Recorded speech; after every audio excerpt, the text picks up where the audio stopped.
So X-rays really shows us that the universe is very energetic. We find X-rays in jets, erupting from the centers of active galaxies. We use them to measure the spin of black holes or supernova explosions. It takes a powerful event to produce cosmic X-rays. Sometimes people also call it the hot universe because, when you have this gas in galaxy clusters or also around galaxies that you can see only in X-rays, this gas is about 10 million to 100 million of degrees, which is so hot that this gas does not radiate in optical, does not radiate in infrared, but it only radiates in X-rays. To further understand these hottest regions, we need the next generation X-ray telescope. The Japan Aerospace Exploration Agency, or JAXA, is partnering with NASA and the European Space Agency to launch the next generation X-ray space telescope. The telescope, called XRISM, launches from the Tanegashima Space Center at the southern end of Japan on an H-2A rocket.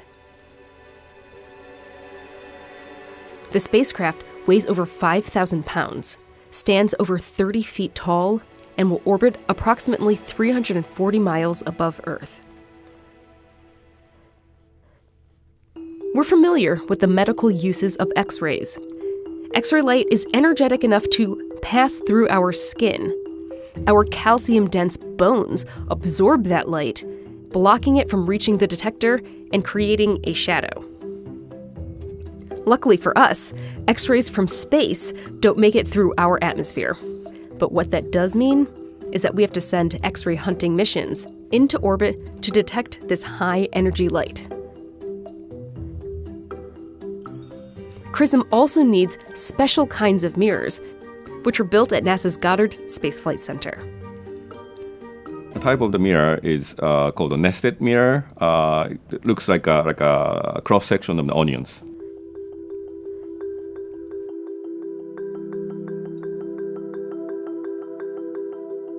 X-rays are so energetic they fly right through typical mirrors.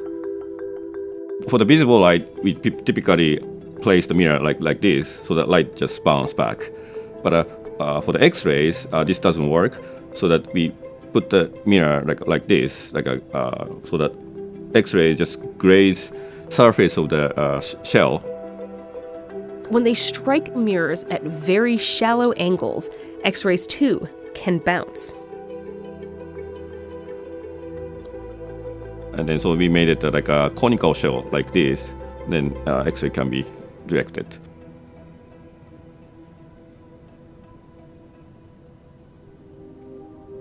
XRISM has two instruments, each with their own mirror assembly. One for imaging, called Extend, the other for spectroscopy, called Resolve. JAXA built Extend to provide XRISM with a wide field of view. It can observe an area about 60% larger than the average apparent size of the full moon. NASA's Resolve instrument is a spectrometer that splits X-ray light, like a prism, so scientists can detect specific elements present in the sources they're studying. It uses a small 6x6 pixel detector called a microcalorimeter, nestled in a refrigerator-sized container of liquid helium. Resolve will measure the small temperature changes caused when X-rays hit one of those pixels. To track such small temperature changes, Resolve's detectors must be kept extremely cold. That liquid helium cryocooler will keep the instrument at 0.05 degrees Kelvin. It's so cold, it is a fraction of a degree above absolute zero. Heat is simply a product of moving atoms.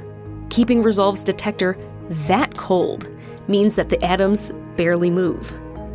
So there's very little thermal noise in the system. It's what keeps these accurate measurements possible.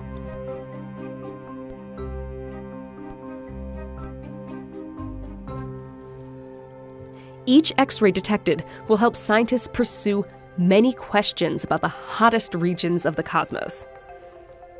What's happening in the extreme gravitational fields around black holes? Can we discover what is inside a neutron star?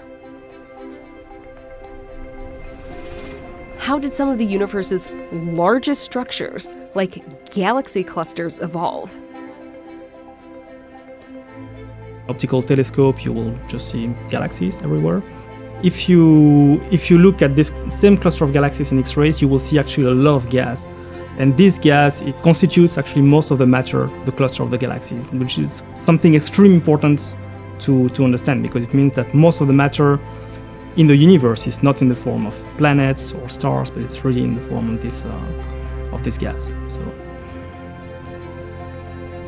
But XRISM really has this capability of decomposing this X-ray light in a way that's much, much more accurate than what has ever been done before.